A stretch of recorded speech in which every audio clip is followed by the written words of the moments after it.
यदि आपके बच्चों की उम्र शादी के लायक हो चुकी है, आप उनकी शादी के लिए लगातार प्रयास कर रहे हो, लेकिन रिश्ता पक्का होने में बार बार अड़चनें आ रही हैं, तो ये वीडियो आपके लिए है।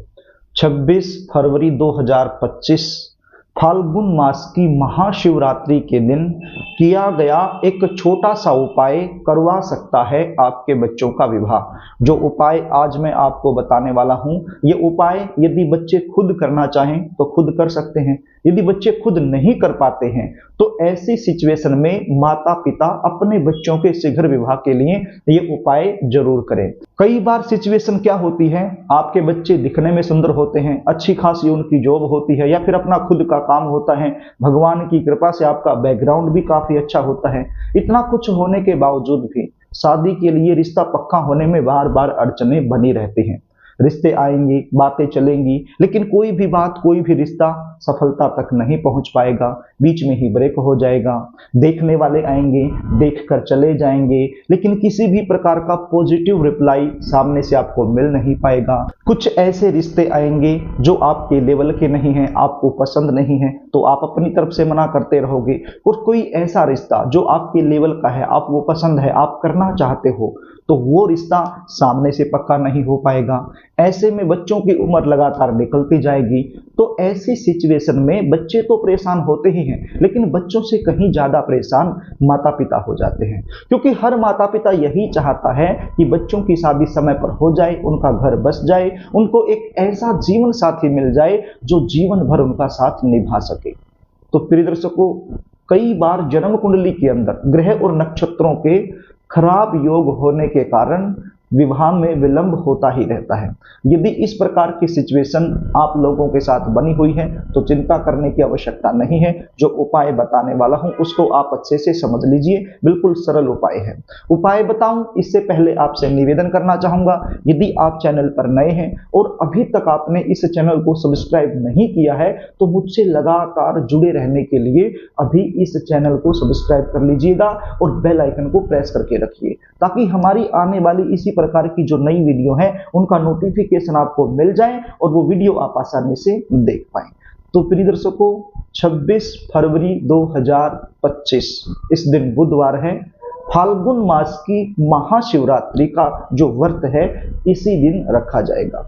तो करना क्या होगा, एक बेलपत्र आपके पास होना चाहिए ये उपाय करने के लिए। लेकिन पहले आपको ये बता देता हूं, ये उपाय आप सुबह से शाम तक किसी भी समय कर सकते हो। सुबह से लेकर शाम तक किसी भी समय आप ये उपाय कर सकते हो।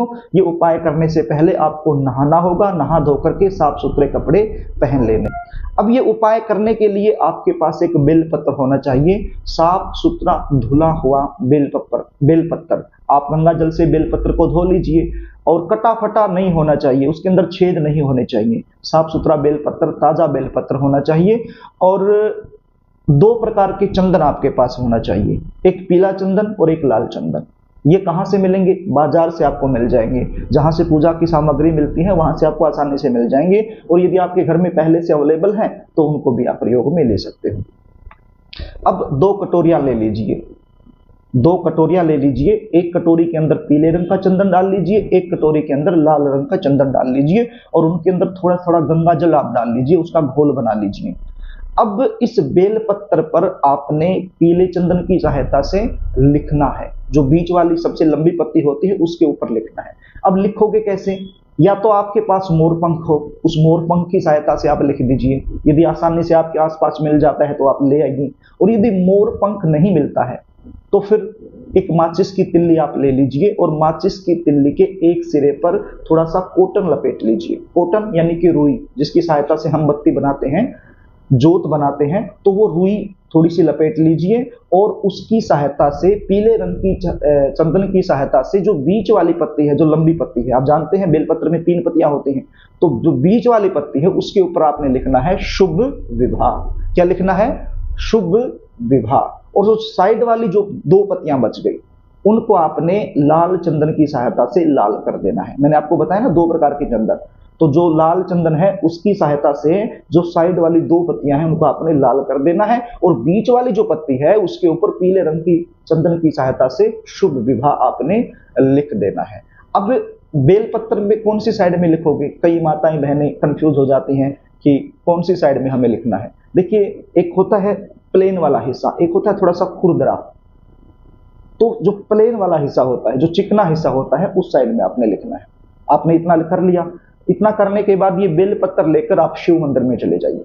शिव मंदिर में जाकर के शिवलिंग पर आपने इस बेलपत्र को अर्पित करना है, अपने बच्चे का नाम बोलकर, अपने बच्चे का गोत्र बोलकर। यदि आप बच्चे खुद कर रहे हैं तो अपना नाम बोल लीजिए, अपना गोत्र बोल लीजिए, और बेलपत्र को जिस साइड पर आपने लिखा है वो वाला हिस्सा शिवलिंग की तरफ आप कर दीजिए और इस प्रकार से रख दीजिए और अपना हाथ रख लीजिए। और अपनी जल्दी शादी होने की, या फिर आप माता पिता हो तो अपने बच्चों की जल्दी शादी होने के लिए मां पार्वती से और शंकर भगवान से प्रार्थना कीजिए। बस फटाफट ये उपाय आप कर दीजिए।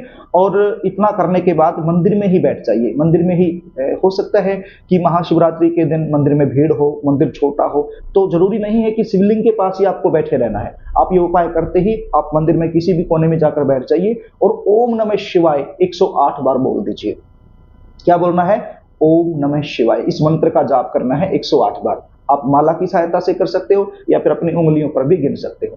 तो 108 बार मंत्र का जाप करने के बाद पुनः एक बार फिर मां पार्वती और शंकर भगवान से जल्दी शादी होने के लिए आपने प्रार्थना करनी है। तो ये छोटा सा उपाय है, चमत्कारी उपाय है, ये उपाय जरूर करना। यदि आप अपने बच्चों की जन्म कुंडली का विश्लेषण मुझसे करवाना चाहते हैं, शादी कब होगी, शादी कहाँ होगी, कौन से परिवार में होगी, कौन सी दिशा में होगी, शादी के बाद का जीवन कैसा रहने वाला है, शादी में बार बार अड़चने क्यों आ रही हैं, यदि इस प्रकार की जानकारी आप मुझसे लेना चाहते हो तो स्क्रीन पर दिए गए व्हाट्सएप नंबर के जरिए आप मुझसे संपर्क कर सकते हो। अपने बच्चों की जन्म डिटेल लिखकर मेरे पास भेज सकते हो और जन्म कुंडली का साइंटिफिक तरीके से अध्ययन मुझसे करवा सकते हो और पूरी जानकारी प्राप्त कर सकते हो। जन्म कुंडली देखने की हमारी फीस होती है, वो फीस आपको पे करनी होती है, उसके बाद संपूर्ण जानकारी आपको दे दी जाती है। तो प्रिय दर्शकों, यदि कार्यक्रम आपको अच्छा लगे तो इस वीडियो को लाइक जरूर करना, कमेंट बॉक्स में ओम नमः शिवाय जरूर लिखना और इस वीडियो को शेयर भी कर देना ताकि किसी जरूरतमंद के पास ये वीडियो पहुंच जाए और वो आपको दुआ दे सके। एक बार फिर आपसे निवेदन कर रहा हूं, यदि चैनल को सब्सक्राइब आपने नहीं किया है तो मुझसे लगातार जुड़े रहने के लिए चैनल को सब्सक्राइब जरूर कर लेना। आज के लिए बस इतना ही, आगे फिर मिलेंगे, तब तक के लिए नमस्कार।